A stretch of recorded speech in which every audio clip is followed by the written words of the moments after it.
Bonsoir à toutes et à tous, je suis Erwan Burel, enseignant-chercheur au département d'espagnol à l'UFR SLHS de l'Université de Franche-Comté. Et vous allez pouvoir visionner dans cette capsule vidéo la restitution d'un atelier que je coordonne cette année dans le cadre des projets artistiques soutenus par l'université et la DRAC, la Direction régionale des affaires culturelles de Bourgogne-Franche-Comté.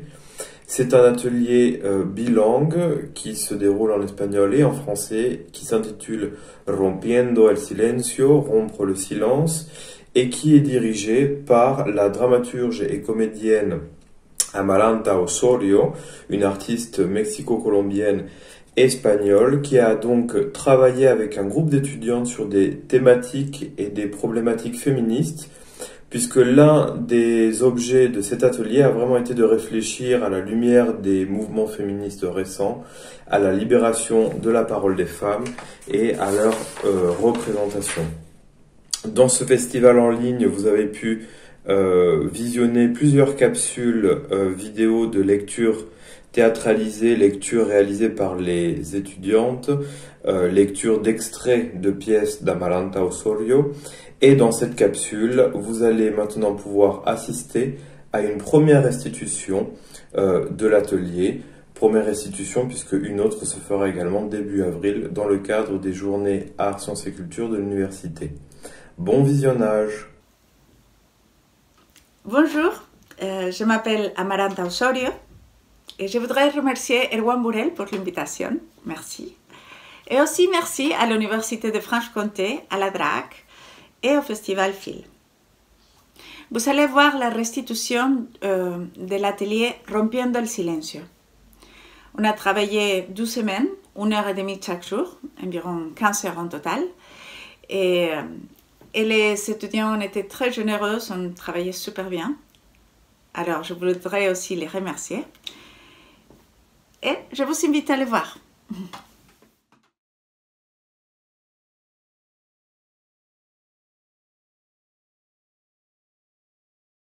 Lisa, Lucille, Élise, Angèle, Léana. J'adore les mots, les écouter, les lire, les écrire, mais j'ai du mal à exprimer ce qui est tout au fond de moi. Je déteste que l'on me coupe la parole. moi aussi. mon premier mot aurait été le mot Titi. C'est le nom que je donnais à mon doudou. Mon mot préféré, c'est balançoire. Il m'emmène tout de suite dans les airs, dans les solitudes suspendues de mon enfance. J'adore le mot apaisé, car sa sonorité est douce, comme son sens. Moi, mon mot préféré, ça a toujours été violoncelle, parce qu'il glisse et s'enroule quand on le dit. Moi, j'aime beaucoup le mot mélodie, par sa symphonie et les ambiances qu'elle dégage. Il me disait toujours, mon Dieu, tu es horrible, tu as de gros yeux, tu es laide. Ma mère me disait que je n'étais pas jolie, et ça faisait tellement mal. J'aurais voulu me sentir jolie dans le regard de ma mère. Crecí escuchando que nadie me iba a querer si no era bonita. Qui va t'aimer si tu n'es pas mignonne?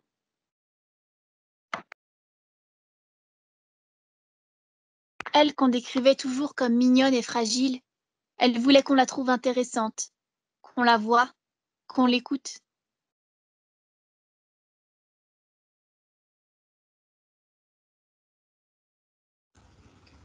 Ils m'ont reproché d'être trop curieuse. Je me suis sentie fautive. Fautive de m'intéresser. Fautive de vouloir savoir. Je déteste ce mot parce qu'il m'a réduite au silence, m'a forcée à me taire.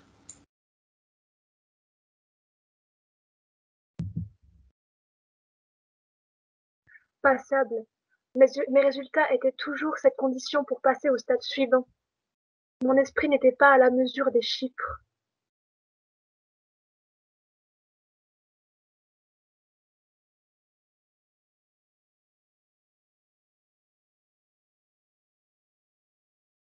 Elle n'a jamais senti qu'elle était assez. Je me sentais inutile.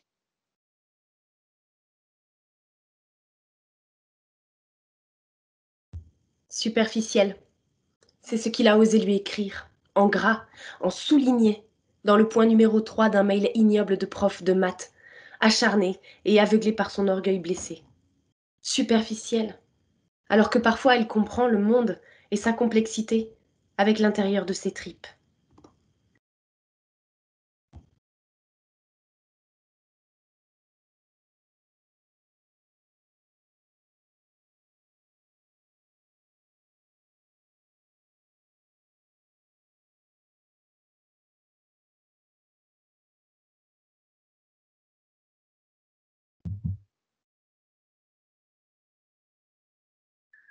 On m'a traité comme si j'étais de la porcelaine, et je pouvais me casser à tout moment.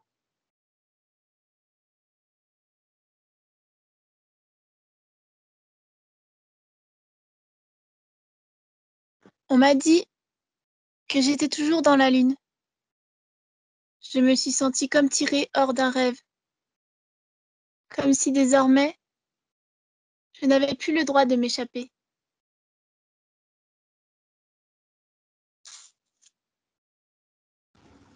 Exigeante. C'est un autre qualificatif qui a été employé pour me décrire, sur le ton du reproche.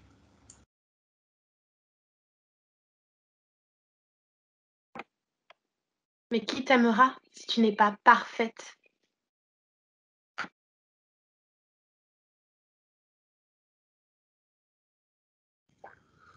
Ma douce. Elle m'a toujours appelée ma douce. N'était-ce pas me limiter à la douceur et m'interdire toute brutalité? Quand tout s'est déchiré, quand il a fallu affronter des choix violents, pourquoi ai-je dû rester douce? Pourquoi m'obliger à taire ma violence?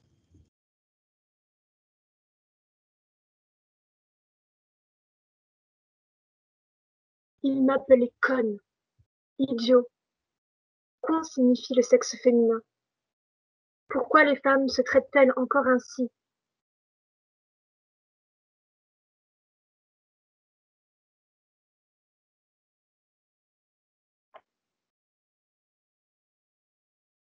Avec quel mot voudriez-vous qu'on vous définisse?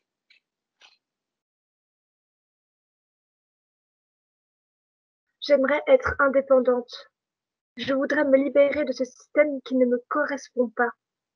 Faire mes propres choix. Confiante en moi et en la vie, pour me montrer toujours sous mon vrai jour.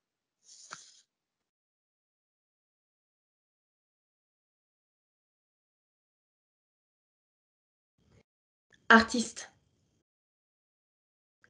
Et mère aussi. Mère, avec tout l'amour, le dévouement, la force, les peurs et l'intensité des émotions que cela implique. Libre, libre de parler, de dire, de crier, de hurler la vérité au monde.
Parfois, je me sens comme un objet.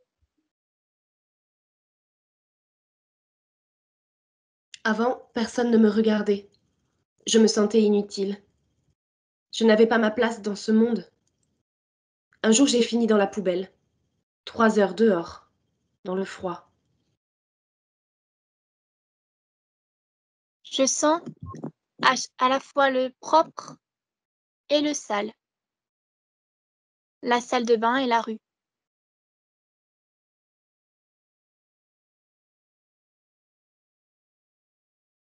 Je marche avec toi.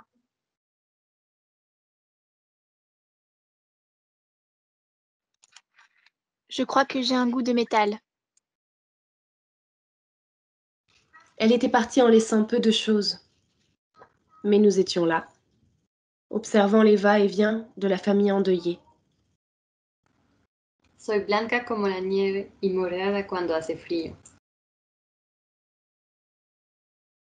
C'est le goût des pièces de monnaie et des piles. Je chante avec toi.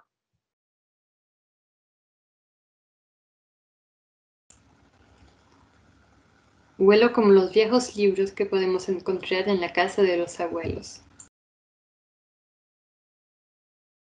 Je ne suis pas vraiment élastique.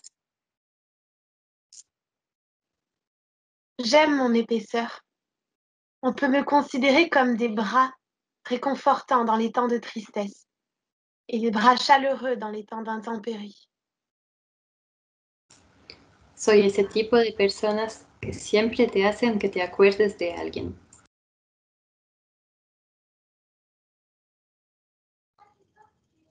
La petite fille nous a retrouvés et elle s'est souvenue. Je te réconforte dans le stress. Je déteste sécher tes larmes. Combien de fois je me suis prêtée comme oreiller?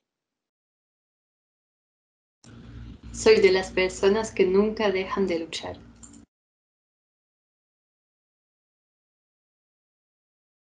Je suis la conscience de la mortalité de tous ceux qui s'aiment. Je ne suis pas un objet. Je suis vie. Je suis mémoire.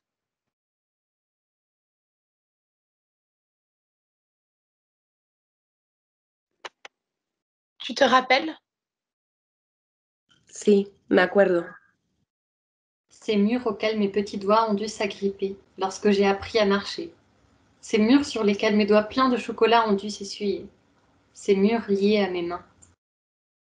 Muros blancos, en los que la luz reflejaba hasta que me salían lágrimas y me volvía ciega entrando en la oscuridad de la casa. L'atmosphère de cette maison est sombre. Tout est toujours fermé. Portes, volets et fenêtres. La maison avait une odeur de vieillesse, de moisi, de renfermé, omniprésent. Et on repartait toujours avec de l'odeur sur nos vêtements. Y estaba llena de mosquitos y de juegos de dominó con historia. Se sacaban las fichas del tío Juan, las fichas de Mairena, las fichas de Oviedo, y así despertabais los recuerdos de vuestros viajes. Les espaces sont remplis de meubles en bois massif, plutôt encombrants. Je revois le bureau qui se rabat en armoire, le secrétaire. Sa porte était lourde, bien trop lourde pour nous, et l'on avait toujours peur qu'elle nous tombe sur la tête ou que l'on casse le bureau. Dedans, c'était une caverne d'Ali Baba de papeterie. Entre les pochoirs pour les lettres de l'alphabet, les blocs de feuilles lignés de trop mauvaise qualité, ou encore les cartes postales UNICEF. Ces cartes, c'était un grand mystère. Ma grand-mère est une pure artiste qui ne peut s'empêcher de faire. Elle danse et chante avec le poste radio dans la cuisine. Tout un monde à elle. Elle donne tellement. La mienne est toujours à la cuisine, en train de me préparer des choses que j'aime. Elle cuisine si mal. Mi abuela es como una planta, bella, discreta, natural, con el poder humilde de facilitar el aire. Lorsque on l'embrassait, on pouvait sentir comme un poil entrer dans notre joue. Elle avait une joue douce avec un poil qui pique dessus. Un chocolat délicieux qui vous emplit de chaleur, mais un chocolat avec un petit arrière-goût amer. Quand j'étais avec mon autre grand-mère, je sentais le poids qu'elle portait, celui d'avoir un mari malade et d'en être éperdument tombée amoureuse. Elle vit actuellement dans un EHPAD, restant coincée dans les méandres de sa mémoire, de son passé, puis celui de l'oubli avant la fin. Je crois que mon plus joli souvenir avec elle est lié au Mirabelle. Les voisins avaient un mirabellier à la limite du jardin, de l'autre côté du mur. Chaque jour, je ramassais toutes celles qui tombaient, les lavais au petit robinet juste en dessous de l'arbre, sur le mur, et les mangeais. Puis, j'enterrais les noyaux, tels des trésors, dans l'espoir de les voir donner des arbres un jour.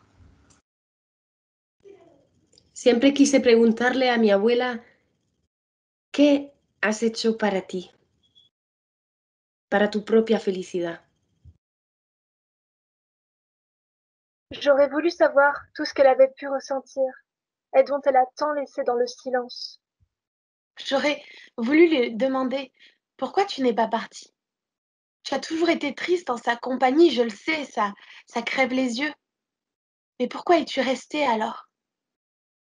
Pourquoi aurais-tu dû t'empêcher de vivre? J'aimerais demander à ma grand-mère quelle faute elle pense avoir commise pour vivre si malheureuse. J'aimerais lui dire de vivre, de cesser de s'inquiéter, de lâcher prise, d'être libre. Mais aucun noyau n'a jamais poussé, ni de mirabelle dans le jardin, ni de joie de vivre en ma grand-mère. Et mon autre grand-mère, je me souviens encore, elle portait un châle. Je me souviens quand je lui ai demandé. Abuela, est-ce que tu as des regrets? Non, je suis très contente avec ma vie, mi niña. Et ce printemps, regarde, on pourrait aller dans les bois demain, chercher des jonquilles, tu veux? Abuelita, réfléchis. Tu as forcément eu des rêves, des envies que tu n'as pas pu réaliser. Par exemple, Pépé. Est-ce le seul homme que tu as aimé? N'as-tu jamais regretté ton mariage? Quand il s'asseyait grassement dans son gros canapé à fumer et lire le journal alors que tu t'activais partout, pour nourrir sa bedaine, lessiver ses chemises, soigner ses genoux, laver la vaisselle après ses repas d'ogre? Pero mi niña, ton grand-père, il ne savait pas faire tout ça. Il me disait merci, il m'apportait le cafecito au lit, dans la lumière de chaque matin. Et tes études? Le travail, tu n'as jamais voulu avoir ta vie à toi? Tu n'as jamais regretté que de n'être qu'une bonne femme à la maison? Là, c'est toi qui me manques de respect. Femme au foyer, c'est un travail. La maison, les enfants, c'est difficile. Justement, tu n'as jamais rêvé d'avoir une vie plus facile? Non, mi niña. La facilité ne rend pas heureux. Escucha, si Dieu m'a mené là où je suis, c'est qu'il y a... Si Dieu a mené ton fils à me foutre dehors, à renier sa famille, c'est qu'il y avait une raison aussi. Tu veux me faire de la peine? Me faire pleurer, que je tombe malade? C'est ça? Que je fasse une attaque? C'est trop simple de te cacher derrière ta fragilité. Faire l'autruche, la tête dans le sable. Moi, je veux savoir ce que tu as pensé quand tu as su que j'étais dans la rue à 15 ans. Peu importe, c'est du passé. Ça ne sert à rien maintenant. Tu n'as rien dit. Rien fait. Ton fils, Abuela. Ta chair. Toi qui te dévoues et sacrifies jusqu'à ta volonté même. Comment as-tu accepté qu'il fasse l'inverse total? Qu'il dégage ses enfants et se débarrasse de toute obligation morale envers les siens, comme on sort les poubelles. Pourquoi, hein? Parce que c'est un adulte? Parce que c'est un homme? Parce que tu n'as pas assez de caractère pour penser par toi-même, pour avoir un avis à donner? Parfois, je déteste ce que tu as transmis à tes enfants. Un monde où l'on tait ce qui fâche, où l'on laisse parler la mauvaise foi des hommes. Arrête. Tais-toi. Ton père est devenu fou, mi niña, embrujado. Ce n'était plus mon enfant. Quoi que je dise, aucune parole n'atteignait son cœur. Alors je n'ai rien dit. Je suis désolée.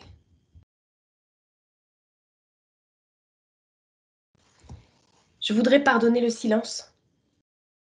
Pardonner à ceux qui ferment les placards sur les sujets houleux, pour ne pas déranger, pour ne pas blesser. Mais j'aurais voulu qu'on défende, qu'on me défende toute griffe dehors, qu'on fasse justice, en criant. J'aurais voulu voir la abuela gronder mon père, comme un enfant, le punir, le mettre au coin, avec l'autorité de chef de famille. Car c'est bien elle, la chef de famille, qui a mené toute la famille avec sa tendresse et ses sacrifices. C'est elle qu'on aurait dû entendre, plutôt que les cris et les emportements des têtus orgueilleux. Mais sa voix ne sut que bercer les enfants, chantonner en priant ou en cuisinant. Je n'ai jamais osé demander à ma mère. Pourquoi ne m'as-tu jamais regardé dans les yeux? Bien sûr que si, je te regarde dans les yeux. Arrête avec tes mensonges incessants. J'aurais dû être plus ferme avec toi. Plus ferme? Tu ne m'as jamais rien passé. Je devais être parfaite, mais ne l'étais jamais assez à tes yeux. Arrête avec tes conneries. On allait dans la forêt parfois. Ne change pas de sujet. Tu n'as pas répondu à ma question. Tu ne lâches jamais rien, toi. Pourquoi tu ne m'as jamais regardé dans les yeux? J'exige une réponse à toutes ces années de souffrance, toutes ces années à me sentir fautive, à me demander ce que j'avais fait ou pas fait pour que ma mère ne me regarde pas. Tu en veux toujours plus. Encore et encore. Tu me fatigues. Pourquoi ne m'as-tu jamais aimée? Pourquoi?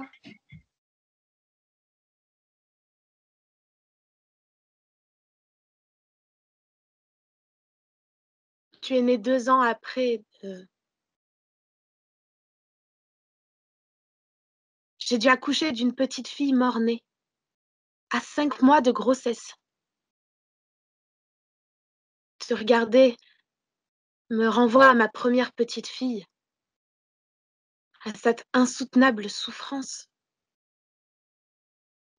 à ce deuil que je n'ai jamais fait. Et ça ne signifie pas que je ne t'aime pas, tu sais.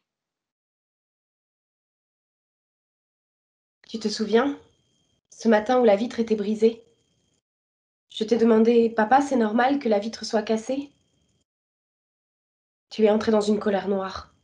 Tes yeux me fixaient, d'un regard terrible, et tu m'as incendié. Qu'est-ce que tu as fait, Manon? Je n'ai même pas pu répondre.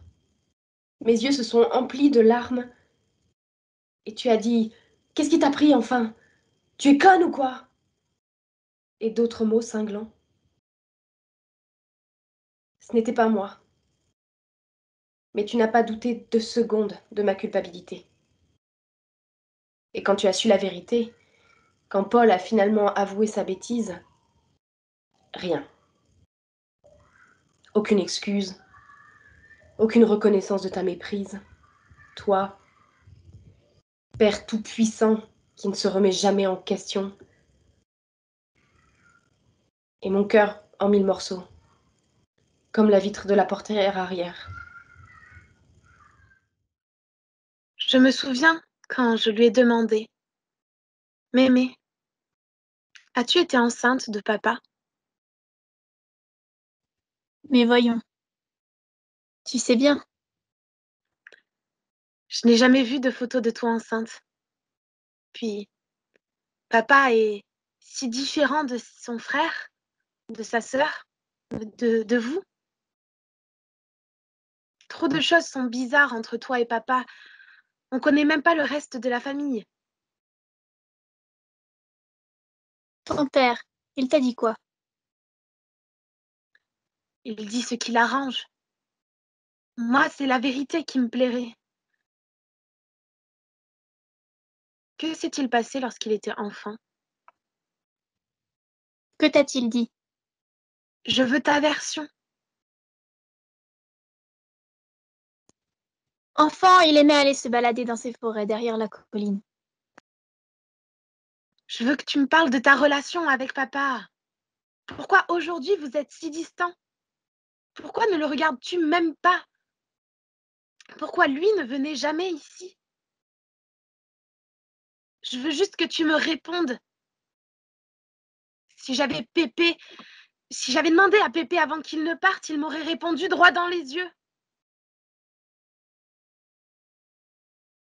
Si ton pépé t'entendait, il se retournerait dans sa tombe. Tu n'as pas honte? Maintenant pars, tel père, telle fille. La vérité est partie avec ton grand-père, accepte-le. À 18 ans, nous avons mis ton père à la porte. Et à 18 ans, je mets sa fille à la porte. Ni lui ni toi n'ont compris ce que nous avons vécu. Vous n'avez pas posé les bonnes questions. Parfois, il vaut mieux ne pas connaître le passé. Combien de fois ai-je voulu te demander de devenir ma maman, de m'adopter, si tu savais. Cette demande est si importante, obsessionnelle même, dans ma tête. Parfois, je me dis que je dois être folle. Si j'ai si envie de te demander ça, c'est car, par ta contenance, ta présence, ta bienveillance, ta douceur, tu m'aides à combler ces affreux vides creusés par mes parents. J'en crève d'envie. Veux-tu bien devenir ma maman? Ay, palomito blanco, no le llores tanto a tu paloma negra, Marisol morena, siempre te amará. Tú, ese tuyo llanto se convierte en canto, va a ser escuchado por el cielo y pronto libre volarás.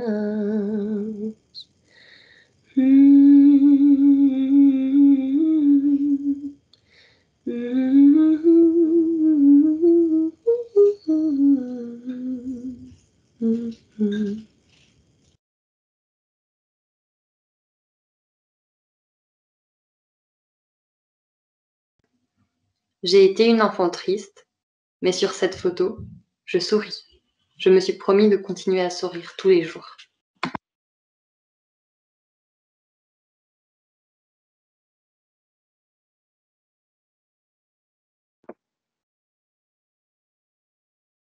Sur cette photo, on dirait que mon grand-père chantonne. Pas longtemps après ma naissance, il m'a écrit une chanson. Dedans, il disait que quand je sortais, c'est comme si le soleil illuminait le regard des passants. J'étais miel et joie.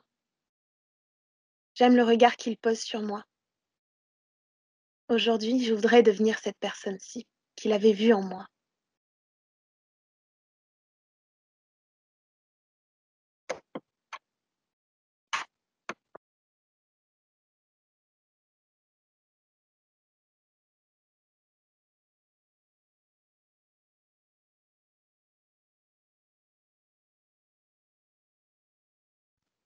Sur cette photo, j'ai écrit « La féminité n'existe pas ». Parce que je pense qu'on peut être féminine, masculine, ou les deux. Je pense qu'on peut être bien plus que l'image qu'on donne de nous.